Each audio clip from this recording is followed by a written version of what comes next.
আমরা নির্বাচন করেছি যে এমপি আমার নিজের একটা মাত্র ভাই, তাকে অবৈধভাবে সরকারি চাকরি থেকে চাকরিচ্যুত করলো, তার বিরুদ্ধে আমি নির্বাচন করেছি।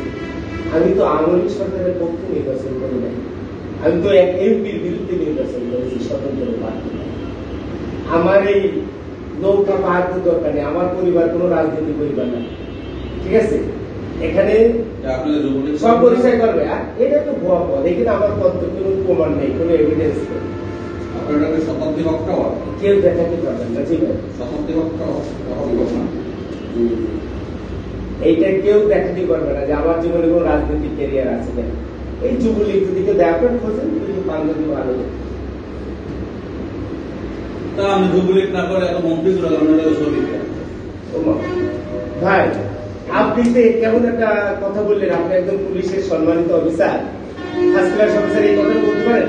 একজন পত্রিকার সম্পাদক, তার প্রতি আপনি একজন পত্রিকার সম্পাদক, আপনি একজন জার্নালিস্ট, আপনি একজন আইনজীবী, আমি তো ফার্স্ট ক্লাস নাগরিক না, আমি সেকেন্ড ক্লাস। আপনাদের পরে ফার্স্ট ক্লাস করছে না, কি বলেন? পুলিশ পরিদর্শকদের তার প্রথম শ্রেণীর কর্মচারী ঘোষণা করছে না? আপনি কি কথা বলেন? আপনি গ্যাজেটটা দেখেন ভাই। আমি কি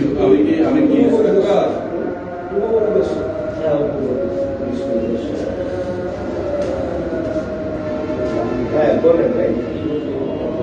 আপনি নৌকো প্রার্থী করবেন?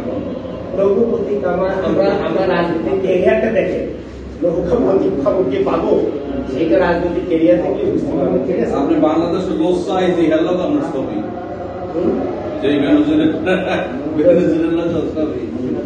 না ভাই, এখনো সে একই কথা বলছি। একটা পত্রিকার সম্পাদক হিসেবে আপনি প্রতিদিন দাওয়াত দিয়েছেন, আমরা দাওয়াতে ভাই। এখন আমি আপনার একটা কথা বলি, এই আজকে একটা সাংবাদিকতা